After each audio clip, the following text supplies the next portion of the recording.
Thank you all for each of you taking time out of your day to be with me and to be with the rest of us as we continue our journey into recovery. I'm often reminded that when I first got into recovery that I was a very serious person, and I took things very serious, whether that was feedback from somebody else or a significant other, spouse, at work, whatever. I found that I was taking things to heart and in a very serious way. And I really didn't understand the reasoning behind that at the time. All I knew is that I was serious about life. And enjoyment was something that in the past had only come in my life from using mind-altering substances, including alcohol. And that had I not been using those, I found that life was beyond serious and that it was just too difficult for me to have any fun or enjoyment in my life. As I continued my recovery, I began to discover that other people were laughing often when they would get together, and I was still struggling with that. I didn't know how to be free of the seriousness that I placed in my mind that life had to be. And so I purposely began working on getting rid of things that kept me in that serious mode. And for me, it required CoDA. It required another 12-step program to abstain from substances. And it also required outside therapy. And I've always encouraged people to be involved in all of those things when they're having struggles in their life. And so today my plan is to give you just a picture of what I did and some of the things that I did to begin to discover joy in my life. And the first thing that I recognize is that I had very little. And the second thing I recognize is that if I wanted it, I had to seek it. I had to actually go out and begin to entertain myself in healthy ways. Entertainment prior to recovery only came from unhealthy ways, and that included unhealthy relationships. And in unhealthy relationships, they always started out as joyful. They always started out as exciting.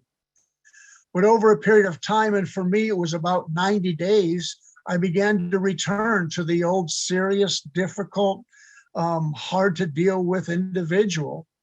And most of that came from coming out of a childhood full of dysfunctional relationships, as well as trauma. In our opening statement, we talk about painful trauma, that many of us that came here came from painful trauma. Well, I didn't know there was any painful trauma in my childhood because it was the only childhood I'd ever known. I didn't compare it to anything else other than that was just childhood. And if anybody said that it was a traumatic, abusive childhood, I just looked at them with a question mark on my face because I really didn't have a clue. I had been raised that I was the problem, and that because I was the problem, that I had to fix me. And I did that. I got sober and clean and 12-step fellowships. And I began to work on myself in my very early 20s. I even became a counselor and worked in treatment centers for many years, trying to help other people overcome the same issues that I had of substance abuse. But what I discovered after 9 years of recovery is that I was still miserable. I was still unhappy. And the thing that brought that up most of all was my relationships, my personal and intimate relationships. And so as I continued on, I found out that I was going to have to do a little bit deeper work in discovering why I could not find joy in my life. And it brings me to this workshop today, is that I got to first define for me what is recovery. Because every individual is entitled to their own definition of recovery. And whenever they're told what their recovery should look like, instead of coming up with their own definition of what that means to them, then it's no longer their recovery, their individual recovery. It becomes somebody else's recovery rather than your own. And so one of the parts of my recovery is that I lack joy in my life.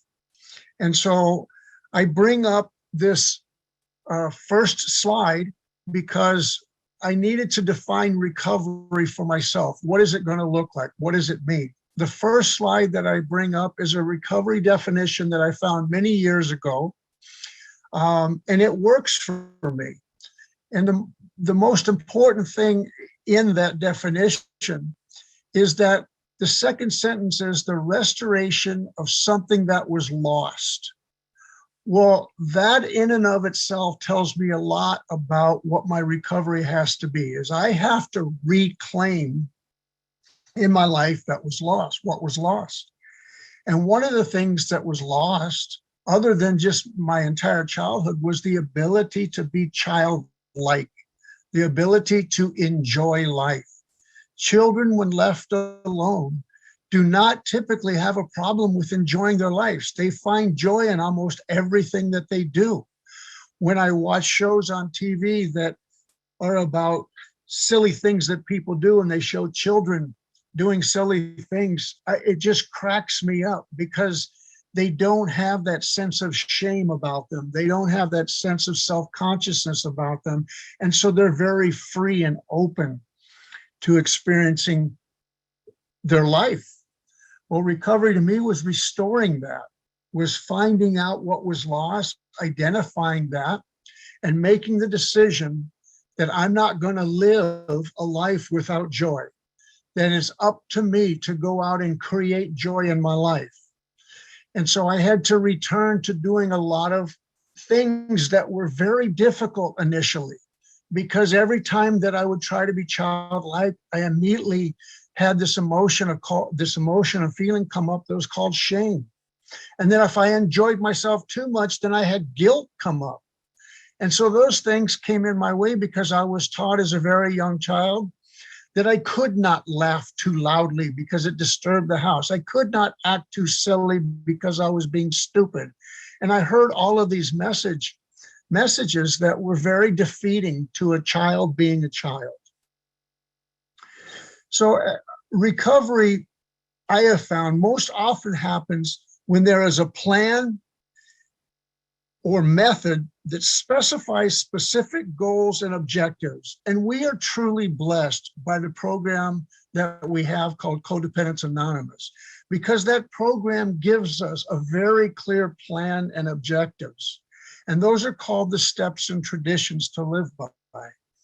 And if I'm willing to participate in the program fully and actually do the things that are suggested in the program, recovery just happens. I noticed years and years ago, I began to laugh as a result of hanging around you people. And it wasn't no longer laughing at you. It was not beginning to be able to laugh and enjoy life and laugh at myself. One of the substantial signs of recovery for me is my ability to laugh at myself without shame and without guilt and without embarrassment. And the more that I've been able to recover, the more I laugh at myself. I mean, very often today, you will find me in laughter, and it's at nothing other than a thought that just went through my head about actions I should take about something. And I'll just begin to laugh because it's just so insane. I cannot believe sometimes how my mind will go to places and come up with solutions to whatever I'm dealing with on a daily basis that are just insane thinking, like I'm going to somehow fix you to fix me. Isn't that insanity?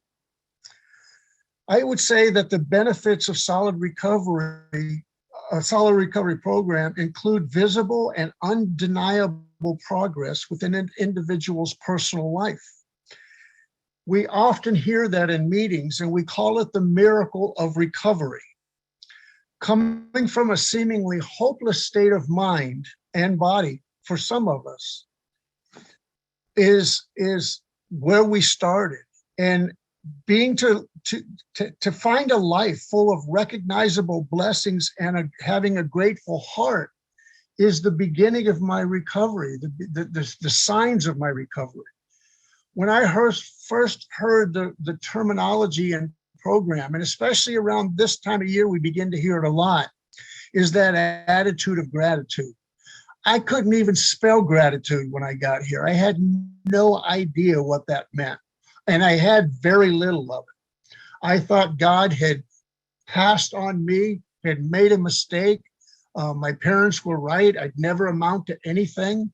And I bought into all of that hook, line, and sinker. And so it's very hard to have a grateful heart and recognize things in my life that I should be grateful for when all I was dealing with was a painful, traumatic childhood. As I began again to work on that painful trauma, then all of a sudden gratitude and life enjoyment began to happen for me. The ability to see the goodness in my life and goodness in people is something that came new to me in my early recovery. I didn't believe most people were good. Frankly, I believed the opposite. I believed that most people were bad because, again, that was the situation that I came from. I often tell this and share this in meetings, and my belief is that my first higher power, the first higher power in my life was my mother. My father was absent by the time I was 3. My stepfather moved in by the time I was 5 or 6, and he was a very abusive man. And so my mother was my higher power. And yet, for the first 18 years of my life, I never received a hug or a kiss from that woman. I found out later in life a mistake. I was the child of a guy that she met in a bar on a drunken stupor. She got pregnant from. He was a biker for a very terrible organization. And he abandoned her soon after she was pregnant. And I learned later in life that I looked like him, I walked like him, I talked like him. And when I was using, I acted like him. And so my mother had a tremendous hatred for me from the very, very beginning. And I didn't know all of that until later on in adult life and years of therapy that came out. And for 40 years to this day, my mother hasn't spoken to me. And the reason is because I took the information I got in therapy and I wrote a long letter to her confronting her about that. And since that day, which was be 40 years this December, I've not heard from my mother and she refuses to speak to me. And so again, that was traumatic. Additional trauma of not only missing my childhood, but missing family year after year after year, especially times of the year like now where we enjoy family and friends around the holidays. And I always envied other people that had those families to go to and brothers and sisters to call or that would call them. And so my family became programmed. My family became you people. And by the grace of God, that happened because without you, I'm sure, I'm positive that I would either be institutionalized, locked up, or dead by now. There's no question in my mind. And so you people and the God that I found in this program has what been saved my life. The thing that comes to my mind next as far as having some kind of ability to experience joy in life is dealing with something that every single one of us experience daily, sometimes more than others, sometimes less than others, but it's this thing called stress. Anybody have any stress in their life? I have found the last couple of years have been extremely stressful. I, not too long ago, lost my wife and son when I was living in Mexico to COVID. A week later, I had COVID. They brought me back on a helicopter. The Veterans Hospital brought me back on a helicopter from the border. And I spent a few weeks in a hospital. I didn't do too well because I'm diabetic and hypertensive, 2 things that you don't want to have if you get COVID. And so I felt very sick. And then I found myself going back to Mexico with nothing there. Everything that I owned had been taken, stolen, and was gone. And so I was full of grief, full of heartache, full of trauma. And I came back to live with my son, where I reside now, to try to restore my life. And what I found in restoring my life is I needed you again. I had got away from you people and program while I lived down there. There wasn't any CoDA where I lived. And so I found that this big forgetter on my shoulders forgot how much that I had received here for so many years. And so the way that I dealt with stress, I didn't want to return to the drinking and the drugging and that lifestyle. And I sure didn't feel like I was capable of a relationship, although 40 years prior, that's the first thing I would have ran towards, is finding somebody to fix me and make me well again, happy again. Instead, I went back to what I knew. I went back to this program.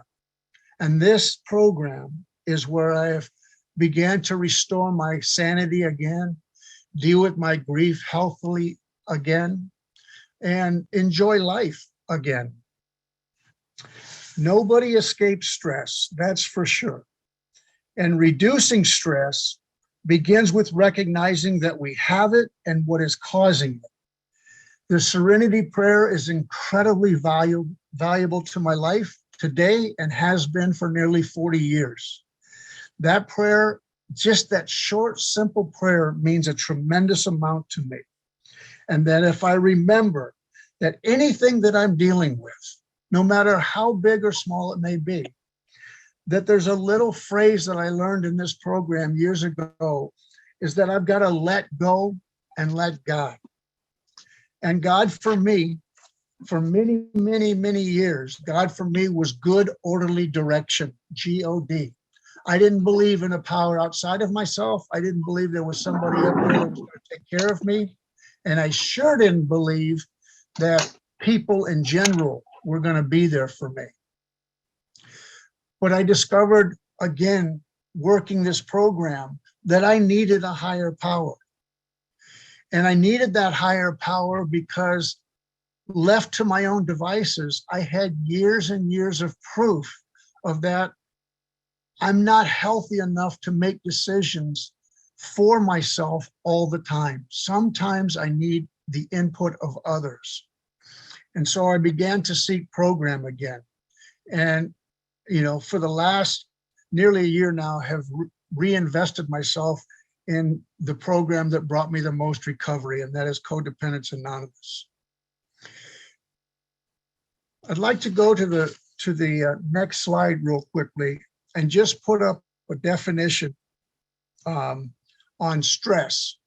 So stress is said to be one of the biggest factors to shortening human lives in the United States today.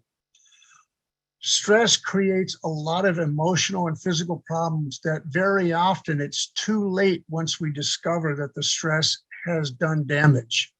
And so it's really important for us to take time out of our day and see what in our life is causing us stress and to deal with that. I have found one of the best ways for me to deal with stress is laughter.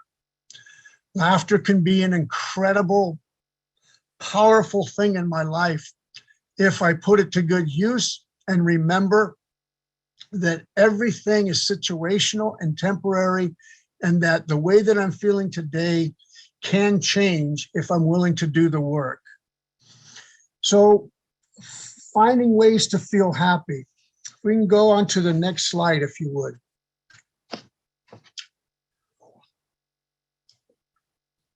God wants spiritual fruit, not religious nuts.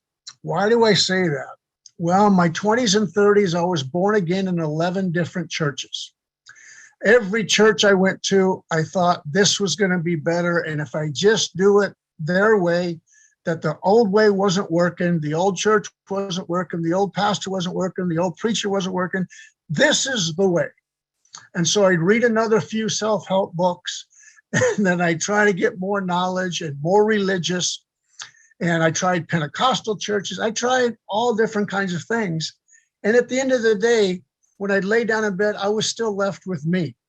And what was troublingly me was not the fact that I wasn't spiritual or religious. The fact that was bothering me is I still hadn't resolved a lot of my past. And so I moved on into living a spiritual life, and that spiritual life and that journey was facilitated by Codependents Anonymous, is that I began to discover me, and the relationship that I needed to work on was the one that I had with myself first. And that as I healed that relationship, I then began to want a higher power again outside of me. And I found a higher power that was incredibly loving and gracious with me and merciful. And that's what I turned my life over to, a power greater than myself, when I discovered that higher power. But it took me years and years and years to have the confidence and the willingness to do that.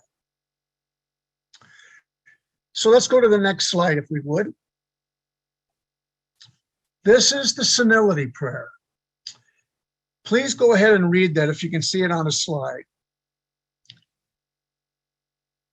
Grant me the senility. I say, I've got to, let me, okay. Grant me the senility to forget the people I never liked anyway, the good fortune to run into the ones I do, and the eyesight to tell the difference. Anybody relate to that? I know that struck me. And that one is the one that I was saying internally much more than the Serenity Prayer for a long time when I first got into recovery.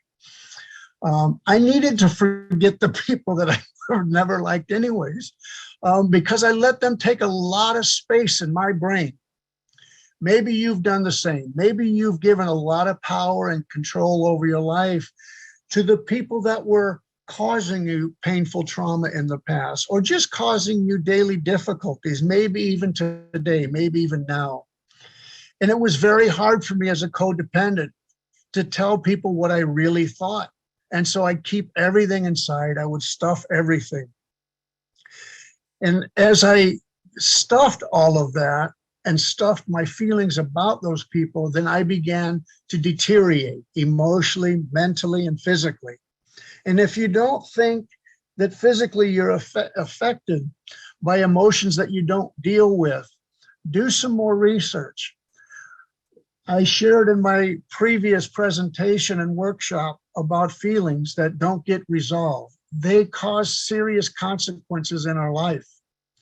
And if we're not willing to resolve them, identify them and resolve them, they will continue to cause problems in our life, mentally, physically, and emotionally, including spiritually.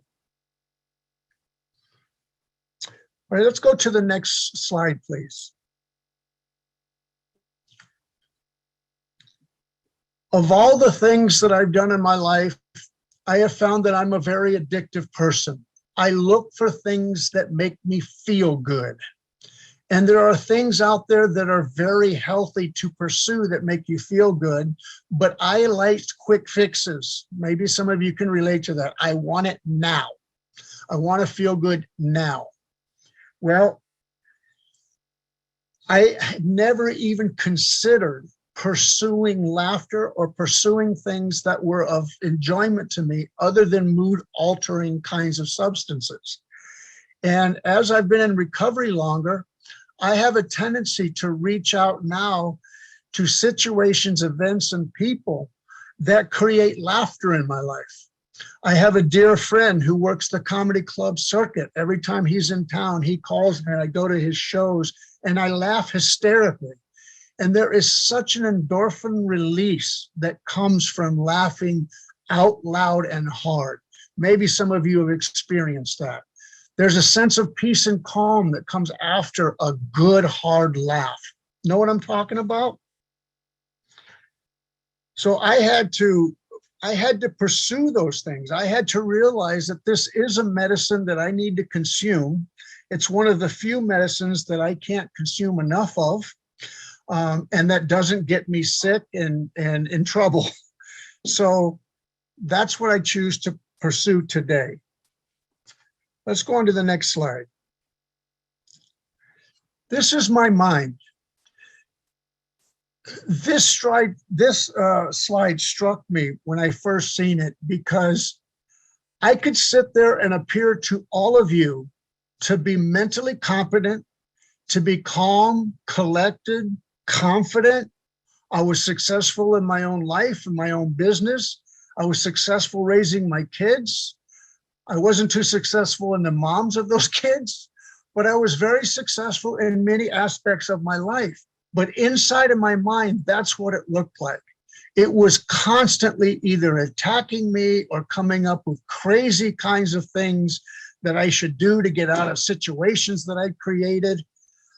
And so I had to go inside and begin to find out what was really truly going on in my mind and what was unhealthy and what was healthy. Because a lot of the things that I placed as unhealthy that were going on in my mind were something completely different. They amounted to something completely different. And as I've shared before, children have an incredible imagination. And through that imagination, they can find a lot of joy in life without doing much of anything.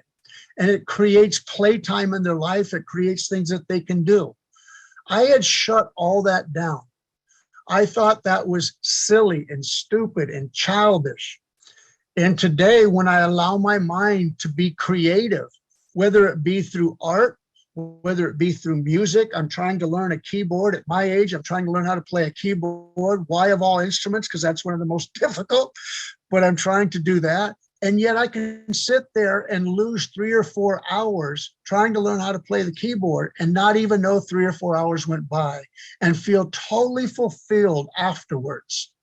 So I'm doing things today that a lot of times children get to do in their lives that create very healthy adults. All right, let's go to the next slide. I just saw myself in the mirror naked and I look like hell. How about a nice compliment to lift my spirits? Your eyesight is perfect. So I've been both of those people, unfortunately. I've been the one looking to other people to give me esteem, to build me up, to give me compliments so that I felt better about me. Because by myself on my own, I didn't feel good about myself. And so I always thought I had to go do things in order to get to that point. I became a human doer rather than a human being. I didn't know how to just be. I knew how to do. I had learned through childhood and my early adult years to do, and that occasionally I would get somebody that would compliment my achievement, whatever that may be, in business, at home, whatever it might be. And I desperately sought that out without trying to be recognizable that I was seeking that out. And yet, when I talked to people that knew me back then, they said, "Oh my gosh, you were so needy." I was like, I was? At the time, I didn't even recognize that. It's because the way that I seen myself was so poor and so unhealthy. Let's go to the next slide. So I came into program and I thought truly that I was going to be fixed. And I began on a journey without a sponsor. I began on a journey without working the steps. I acted as if, and I did that for a long time. And I became just like the horse there with the zebra leg, is that I began to believe that I had done the work and I had no idea that it was looking like a zebra leg. I thought I was looking weller because I spoke recovery. I was quoting our book. And then people would tell me off to the side, "You know what, that's really not in the book." I says, "I heard it in the meeting." I said, "Well, you might have, but that was misquoted. Why don't you read the book and see what's really in there for yourself?" So I had to start doing the work in order for my recovery to take shape. Next slide, please. So getting into working a program, if I go for long periods of time without meetings, I have this thing on my shoulders I call the big forgetter. It is so easy for me to begin to forget what got me any recovery at all. my mind will slip back into ways of doing things and thinking of things that are very unhealthy. And so people often say to me, 40 years later, it'll be 40 years in December that I've been going to 12-step meetings. And I just celebrated 32 years in CoDA on July 5th. And the people to this day that don't know meetings, don't know programs, say, well, why do you keep going to those meetings? Because as you know, and some of you are aware, meetings and recovery are often the butt of humor on shows like Saturday Night Live and many other American TV programs. We're the butt of humor a lot. And that's okay with me today, because I know what I received from attending meetings, what I received from putting my butt in those seats and then getting up and doing the work. I found this recovery and laughter that I could have in my life that nothing else had ever given me. They were all temporary fixes. They were all giving me the ability at a moment to enjoy myself, but long term, that enjoyment would slip away, and so would my happiness about life. All right. So as I said, part of my realizations is I needed meeting, and I needed lots of them. Initially, I thought that the pains in my life were my wife, my kids, and friends, and my boss, and clients that I had. And you can see where I'm going with that. I was a projector. I projected out to the rest of the world, you know, my feelings about being miserable. I wasn't claiming responsibility about not having happiness in my life. I would simply say it's because of my spouse, it's because of my boss, it's because of my job, it's because of. And yet I was choosing those things in my life. I was putting those things in my life. And for me to deny that, I continued to be miserable. I found a new outlook in life as I attended more meetings. And that new outlook came from sitting with people that had the same illness and the same thinking patterns and the same destructive behavior patterns that I had. And that in Codependents Anonymous, that if I wanted laughter, I had to hang around people that could laugh at themselves. And they showed me how to do that. I had to hang around people that laughed at life, and you began to teach me how to do that. I wasn't capable on my own of discovering those things. I wasn't able to discover that I was God's beautiful child, and that, you know, he loved me unconditionally, and that I was perfect in every way that I was. I didn't discover that on my own. You taught me that. And I didn't discover laughter on my own. You taught me that. One of the things that I discovered is that meetings make it. We say that often in program, but there is so much value and truth to that statement, that without meetings, I cannot continue my recovery. I have proven time and again to myself that this big forgetter will forget what you showed me and forget to practice the things that I learned in this program.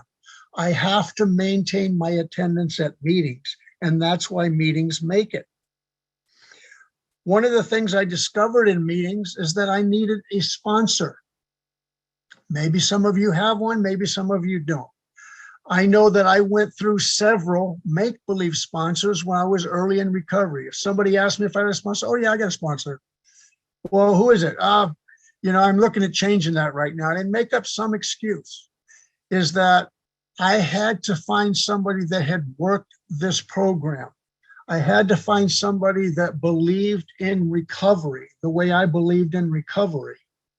And that without having that person and that guide, if you will, that I was susceptible in program to continue to repeat the behaviors that ultimately brought me to this program. I needed a new pair of glasses, and I needed to borrow this from somebody that seen me differently than I did. And I trusted that, you know, everybody in the program, you know, was weller than me, healthier than me. I found that to not be true also. is that I had to take my time and find people that had genuinely gone through these steps and had done the work, because they had what I wanted. They had the family that I wanted. They had the relationship that I wanted. And that if I wasn't willing to do what they did, then I could not blame the program and expect for the miracles of this program to be a part of my life. So, sponsorship. I don't know how many of you listening right now have a sponsor, but I'd like to put up a slide that I found many, many years ago about a sponsorship program. Let's take a moment to go over this. It's called a rent-a-sponsor. It says, are you tired of being told like it is? Are you still looking for that easier, softer way? Have you had enough of the same old time-tested direction? There's no reading and no writing and no deadlines with the rent-a-sponsor program. The standard features include listening to your sniveling without constant reference to the CoDA Big Book or steps. That sounds great, doesn't it? Or co-signing your excuses and your rationalizations. See, I wanted a sponsor that would do that, that would believe like I believe and believe in my rationalizations about why my life was miserable. I only wanted to work certain steps in the order that I chose. I didn't really necessarily want to do 4 and 5. I just want to go 1 through 3 and then right to 9 and 10. And just, all that stuff in the middle is, for you people that want to work the program. I just needed a God. Now I got a God. Okay, now I'm going to go and help everybody else in the world, like a good codependent. I wanted to learn the secret of giving it away before even having it, And I did that. I was out there quoting the book. I was out there sponsoring people. I was doing all kinds of things, and I'd never thoroughly worked the steps. And yet I'd heard enough about the steps in all my years of program to quote them, to believe that I was, God sent and that I would help you. I would fix you. I was acting codependently in Codependents Anonymous. So why walk the talk when you can just talk the talk? This is another rent-a-sponsor thing that you get. You don't really have to walk the walk, as long as you can talk it really well, distinguish yourself eloquently by sharing the quotes that you've heard in meetings that are supposedly in the book, like I did, that you will begin to feel good about yourself just by talking the talk. I wanted a sponsor that says, remember, it's better to look good than to feel good. I wanted a sponsor to tell me how great I was, knowing that I'd never done any work. Nextly is I wanted a sponsor that would say, why save your ass at the cost of losing face? So why be honest about things when it's just going to cause shame and guilt in your life? Just hide it, push it away, push it under, sweep it under the carpet. Rent-a-sponsor also will offer 4-step writing service now available. They will write your inventory for you. What a great sponsor. Just to find a sponsor that would just take my own inventory, write it down for me so I don't have to go internal and look at it. At Rent-a-Sponsor, we know how unique you are, and we do understand. My sponsor, one of the first questions my sponsor had, do you think you're unique? You think your problems are unique? And my first answer at that time back then was, yeah, they are. They're unique to me because I'm unique. And he says, you really aren't. Stick around, find out more. There's a lot of us like you. Half measures are our specialty. Again, I wanted to pick out the steps. I wanted to pick different sponsors. I wanted to fire the sponsor when he was confronting me about not working the program. I'd make it about something else. You don't like me, or you like my wife more than me, or I'd make up all kinds of things just so that I could fire my sponsor. And doing things half measures was something that I did very well.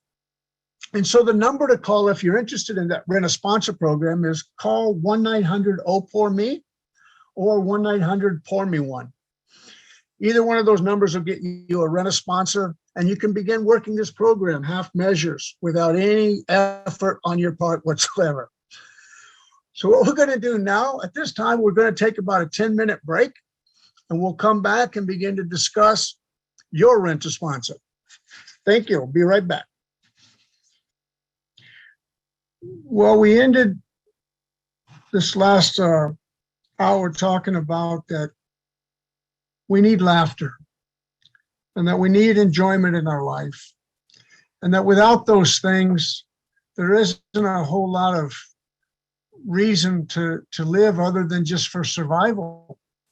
And there's all kinds of reasons why laughter is difficult. When I look at the last couple of years that I've experienced between the loss and COVID and moving back to the United States and seeing what's going on here, and it's been overwhelming.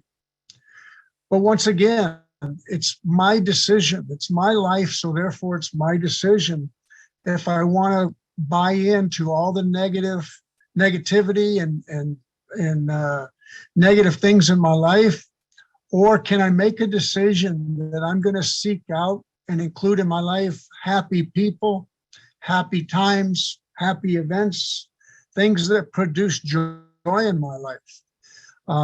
It is so easy to just depend on life to bring those things into my life. And I miss out on so much when I do that. I have to seek out people that I enjoy to be around and things that I enjoy doing. And then I have to make time for those things. That if I don't make those decisions and become responsible to those things, then life is just going to overwhelm me, and I'll spend additional amount of years, because I've spent many already, but I'll spend an additional amount of years of just doing life, not living life, but just doing life, surviving life. I was a survival instructor in the United States military to pilots that ejected out of aircrafts. And one of the things that we trained in survival is I'm responsible for my survival. I can't depend on somebody to come get me. I can't depend on, fate, that I have to create things in my life that are going to give me a chance for survival. And so the more knowledge that I had about being in a survival situation, the better my odds were of surviving that situation. Life is the same way. Life is exactly the same way. I came from a horribly traumatic family. A very, very painful child abuse is in my history. And I made a decision when I began to become the parent that I swore I would never become. I had to make a decision that this is unacceptable, that it stops with me, and I didn't know what that involved. I had no idea how much that was going to take of my life and my time, but every single thing, it's been worth it. I can sit here today and say I have 4 children, and every one of them loves me to death. Every one of them wants to spend time with me. That was not my experience as a child myself. Every one of my children are successful in their individual lives today at their chosen professions. That was not my choice as a child. I went into the military only because I didn't know anything else. I had no idea what to do. And the military is not a funny life. There's a lot of humor in the military. You'd have to have been there to understand what I'm talking about. There's a tremendous amount of humor in the military. However, it was a life dedicated to service, about for my country and for, for other people that I served with. And it was a serious way of life.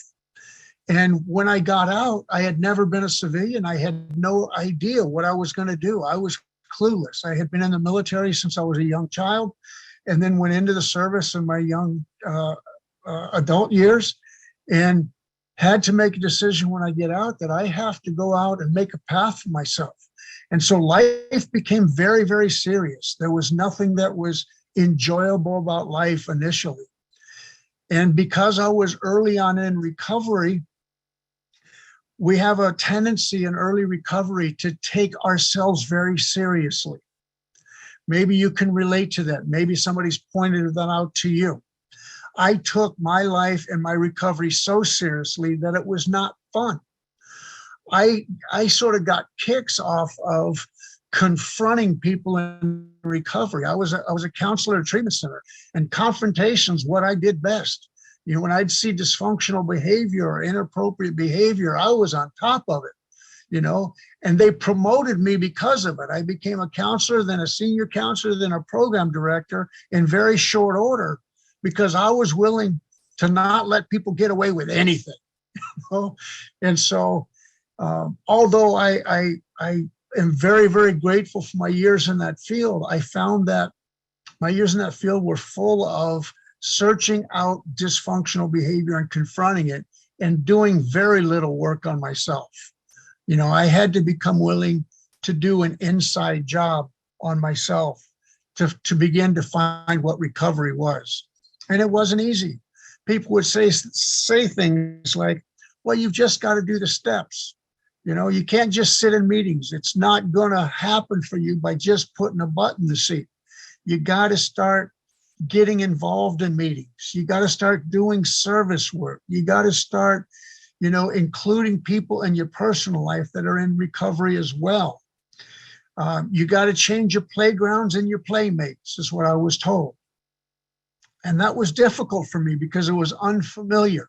And I was afraid that, you know, I wasn't going to be accepted, or that I was going to fail if I went out on my own.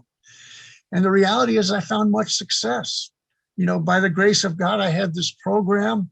The founders of this program were a part of my life in my early recovery, and were very, very helpful to me in many, many ways, as well as many other people in recovery. And I chose to befriend them and keep them in my life over the years, because left on my own devices with the own kind of people that I chose that were in my life were not healthy people. I did not have a good picker, as they say. You know, I chose people that looked like they were having fun.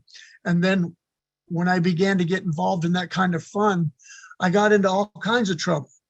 You know, I was, as I've shared with some people, one of the things I did, I was a parachute jumper. I trained pilots in the military how to eject out of aircraft and how to survive. And so because I was teaching in front of a class how to do that, and I had never had a parachute jump, I volunteered to go to jump school. And then I volunteered to go and become a skydiver here in Phoenix at a place called Sky High Pioneer in North Phoenix, where McDowell Mountain Ranch now is. You know, and I began to do things like that, that some would say were dangerous. And I heard all the phrases, there's only two things that fall out of the air, airplanes and bird shit. And, you know, pick which one you are. And, you know, I found that, you know, as long as I had a parachute on my back, I was willing to try that stuff. And then when that wasn't exciting enough, I was one of the founders, one of the original members of the base jumping group. We started base jumping right here in Arizona. Base jumping is once you jump off a B for building, an A for antennas, such as towers, an S as far as span, such as bridges, and an E for earth, you get a base number. So we were jumping off the Valley National Bank building when it was the Valley National Bank building, and running from the police. We were jumping off a Burrow Creek Bridge halfway up to between Wickenburg and Wickiup, and just crazy stuff. We were throwing parachutes off of the girls' dorm at ASU because it was 5 stories. It was the tallest building we could get into and get access to. Throw parachutes off that would cut out panels and see how fast it would open with a bag of rocks underneath. Just insane kind of stuff to find happiness, because I had no enjoyment in my life. And I'm not suggesting to anybody that you go out and try that kind of behavior. I thought I had reached the epitome of life when they featured me on the front page of the Phoenix Gazette back when there was one. They showed me jumping off Burrow Creek Bridge. They had sent a camera crew up there and filmed it.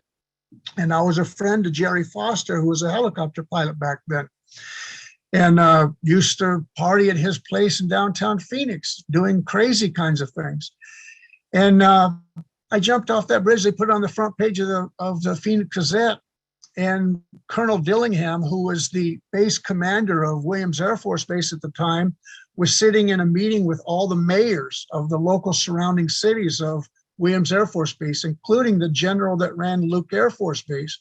And the Tempe mayor seen me on the front page, and it said Sergeant Chuck Wright of Williams Air Force Base. So he slid it over to across the table in front of all these other mayors, slid it across the table to Colonel Dillingham and said, "Can't you keep better control of your men?" And he was laughing when he said it. Well, to Colonel Dillingham, that wasn't a joke. He was just made to be a butt. Well, when the commander of your base, by the time that confrontation gets down to my little butt in my little squadron on the base, it goes through several other commanders, and I got reamed.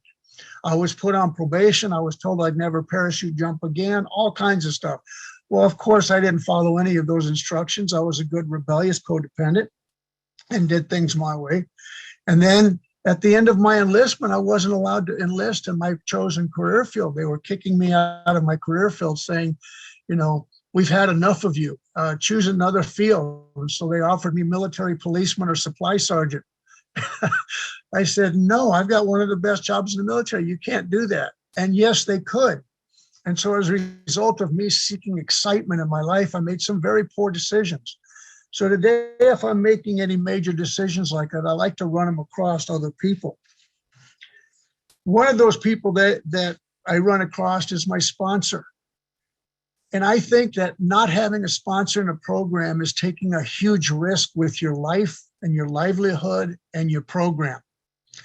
I think a sponsor needs to be another set of eyes that you include in your life to give you feedback, to let you know how they see you doing, to help you work the program and go through the steps. And so what I'd like to do now is put on my next slide, which is about one of my first contacts with my sponsor. So if we could put that slide up, please. Some of you might relate to this slide. I used to think that a sponsor was about calling somebody you could complain to, and that they would say, "Yeah, I feel so sorry that that happened to you, and gosh, it's not right," and whatever. Well, my experience with my first sponsor was a guy named Curly, who passed away quite a few years ago. He was good friends. Him and Curly and Barb were very good friends with Ken and Mary. And Curly said to me that all of my problems were my own making, and that I need to decide to change the way that I was living my life if I really wanted to have the promises come true. And so if some of you have a sponsor or you're looking for a sponsor, make sure your sponsor is willing to be honest with you. Is that I know that we come here beat up, we come here abused, we come here with painful trauma of our past. And for many of you, including myself, it was very hard for me to take criticism of any type, even if it was constructive. I would take it personal. It would tap into my shame-based being. It would tap into how I felt about being, alive at all. It tapped into my worthlessness and sense of poor self-esteem. And so my sponsor understood, thank God he understood that in giving me feedback and confrontation, it needed to be done in a healthy way, and it also needed to be done in a loving way. That I don't have to scream at somebody like I used to think in order to get them to change direction in their life, and that I'm not responsible for them changing direction. I'm only responsible for being honest with them about what I see. And so if I'm a sponsor today, and I choose to do that because it gives me a lot of opportunity to get out of myself and my own issues, is that I choose to give of my service to somebody else by sponsoring them and sharing with them what I see. And sometimes I understand. Sometimes I understand that the feedback that they need to hear is maybe not what they want to hear. I know for me that's always been true. I've needed to hear feedback that I received from others in CoDA and other 12-step fellowships about things that I needed to hear, not that I wanted to hear. So that I think is extremely important. And understand that once this little girl's done crying, she'll probably remember that this is the kind of feedback that she needed. I would hope so, because it sure was for me. All right, we can take that slide down. Next, I want to talk about what I have to do to create this enjoyment in my life. Now, every one of us has different backgrounds. Every one of us has different situations that have occurred in our life that maybe aren't so happy, aren't so good, aren't so loving. And then at least most of us have had some experience where there's been laughter in our life or enjoyment. And what I'd like you to do is to remember what those things are and confront yourself about why you're not doing more of it. If it gave you enjoyment, fulfillment, it lifted you up, why aren't you doing more of it? Don't you deserve it? Isn't it time that you gave that to yourself? Look for things that create enjoyment in your life. Look for things that cause you to laugh and to smile. One of the things that gives me the biggest smile in my life today is my granddaughter. I only have one grandchild, and she is an incredibly precious, wonderful, beautiful human being. And I cannot be in a bad mood when I'm around her. I can't be. She just lifts my spirits. Just by seeing her, she lifts my spirits.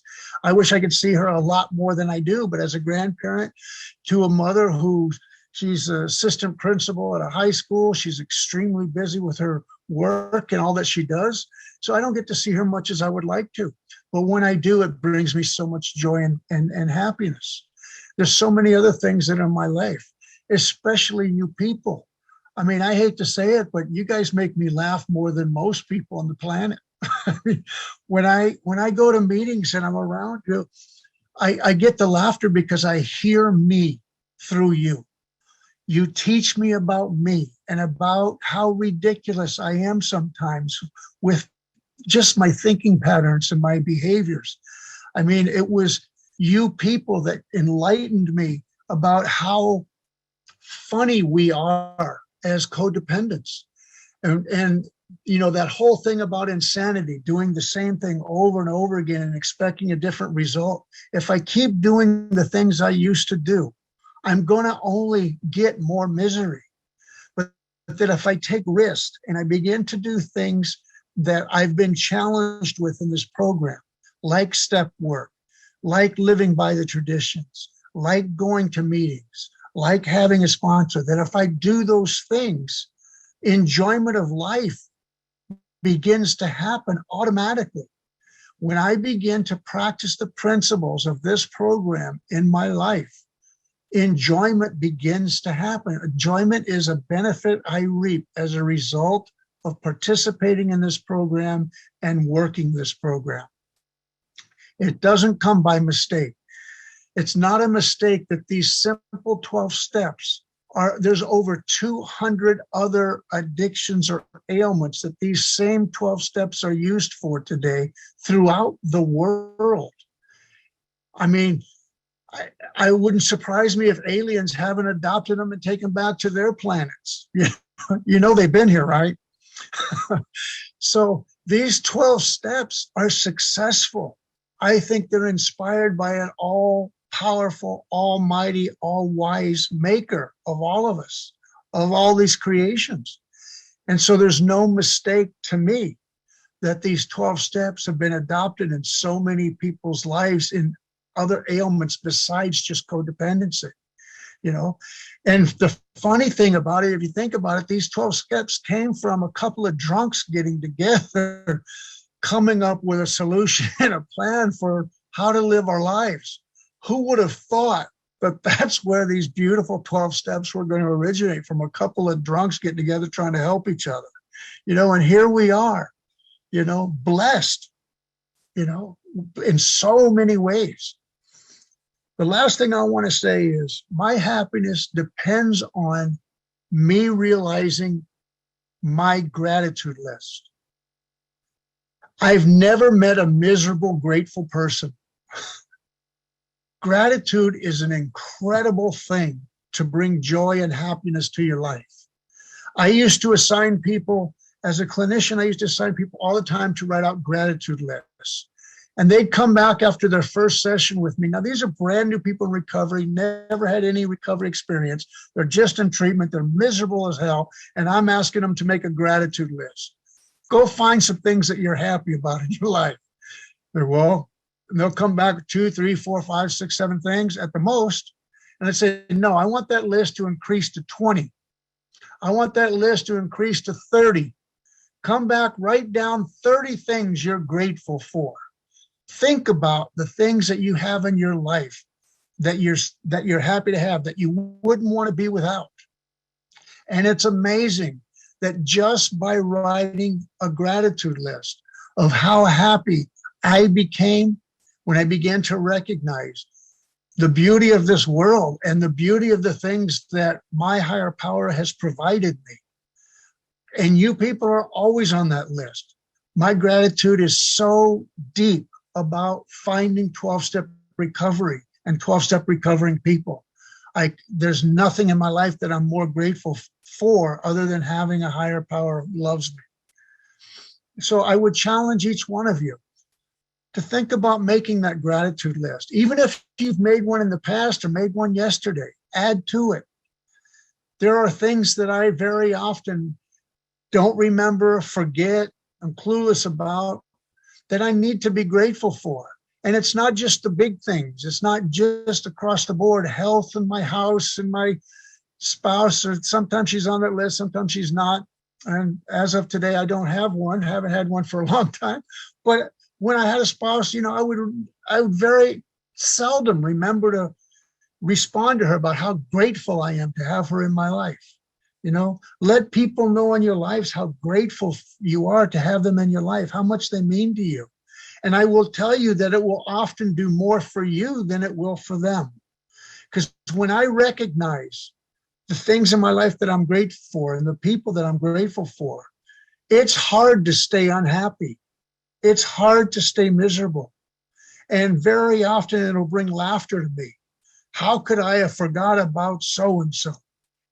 The times that we've spent together, the things that we've done, and I'll begin to think about those things and laugh. And lastly, participate in things in your life, events, no matter what they are, big or small, that bring you joy, that bring you happiness. Make a dedicated effort to involving yourself in those things, no matter how difficult. I watched a show just a couple of days ago, and I'll end with this. This was an individual who has been through more trauma than I could ever imagine. He survived Afghanistan after having his legs blown off. He is now an announcer on a TV. He's a TV journalist. And I listened to his story. They did an hour show on his story about what he went through and what he experienced. And I would have never known, because he's one of the happiest, most peaceful, most loving, most kind people that I've ever seen on TV.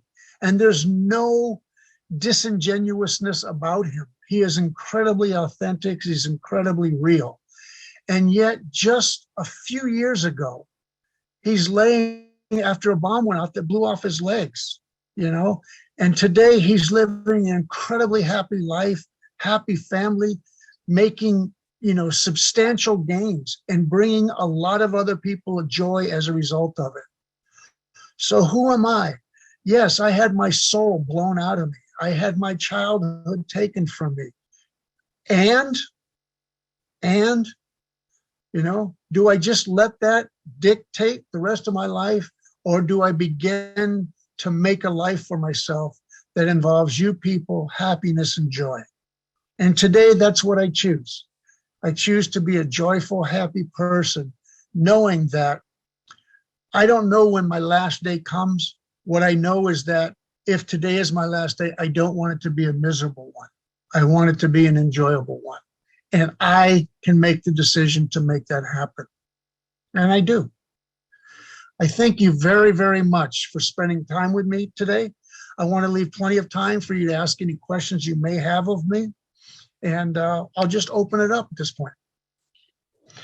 Emotional growth for me involves affirmations. First and foremost is I need to affirm in my life who I am rather than what my brain wants to tell me who I am. Even if I don't think it sometimes. For instance, affirmations can consist of I'm a grateful, generous, kind, loving, compassionate person. And then my shame, it doesn't so much today, but my shame used to kick in and say, you're lying. That's not who you are. You know, you're a mischievous, manipulating, dishonest. And I would go into all those negative tapes. So I need to affirm to me daily of who I want to be and who I am as an individual, as a compassionate human being. By just doing the affirmations, my brain, and science has recently, we've only been studying the mind a very short time, actually, the way the brain works.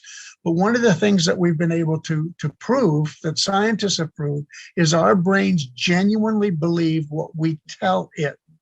And so if I'm telling myself on a regular basis negative things about me, that is how I'm going to believe, and my actions come out of my belief systems. And so I need to confront that and change that within myself. Part of the way I do that emotionally is through affirmations. The other thing emotionally is I need to do things that are emotionally stimulating. And that means, it doesn't mean stimulating only the emotions that are positive, because I need to stimulate all the emotions that I want to repress and depress. And I don't like it when I hear people talk about there's negative feelings and negative emotions. I don't buy into that at all. All emotions and all feelings are very, very needed and healthy and demand to be expressed. And so if I need to be sad because there's sad circumstances, situations, or experiences in my life, I need to allow myself to grieve and to be sad. If I do something that is wrong and I know it's wrong and nobody else knows and I'm not going to get found out, well, if I know, I already have guilt and shame from that. And so I need to be able to express that. And I need to do that with another human being to make it honest. And so I believe that expression, mostly and most importantly, that expression of my feelings and emotions is what keeps me emotionally sound and healthy. And that by having safe people in my life and taking the opportunity to express those emotions is how I grow emotionally and stay healthy. Thank you very much. I would just say that control is the byproduct of, at least as my experience has been in working with people over the years that I have, is specifically myself, that control or the need to control comes from a place of fear. And that until I do the work to identify what it is I'm afraid of and make peace with that and become wiser as a result of confronting my fear, I'm going to continue the need to control, whether it be myself or anybody else or anything else. That it is important that I understand the backstory of control. And for me, it's always been about going deep enough to identify what I'm truly afraid of, identifying that fear and making peace with that fear. I very much relate to what you're talking about. And I found that it was a very unhealthy way to live for me, because when I surrender my control over to what happens in my life and around me, whether it be other people or situations, if my happiness is contingent upon things outside of myself, I'm going to spend a lot of time miserable, and I'm going to spend a lot of time allowing others to control me and my day and how I'm feeling about things. That I had to make a decision that the only one that can remove my happiness is me. Now, that means also that I might have to take responsibility to remove myself from a circumstance, a situation, or people that are upending my space, my comfort zone. And my comfort zone, I allow my comfort zone to be wherever I'm at. And that if I allow that to be interrupted, then I need to take responsibility with what I just said, is that I am allowing that. And it doesn't mean that people aren't going to be invasive. There are lots of situations in my life and people in my life that can be invasive, but I choose the length of time I'm around that situation or people, and I choose whether I want to continue in my lifetime to include those people or those situations in my life. And by doing so, it gives me a sense of boost. It gives me a sense of satisfaction that nothing outside of me is controlling me, and I'm not trying to control anything else. I think the first step to writing about, especially past events and emotions that are stuffed or emotions that are difficult to deal with, one of the best methods I have found is writing. Most authors who've ever written a biography will tell you that it was one of the most cathartic events of their life. Most people that write on a regular basis will tell you that they're not willing to give that up because it gives them such a sense of peace and release by putting those things on paper. So I'm a big proponent of doing writing, and whether it's situational writing about a particular situation that has just occurred or something that's occurred in the past, it's also writing on a regular basis through journaling. I have a very high opinion about journaling. I think that it is critical, especially in recovering people's lives, to document through a journal how we're doing so that we can always reflect back, because my memory, as I've shared before, doesn't always tell me the truth. But if I write down exactly what's going through my mind, I can always reflect back on it and see if it was real or if it was made up in my head. And also I can use that as justification or rationalization for, what my experience was. So I firmly believe in doing writing and journaling.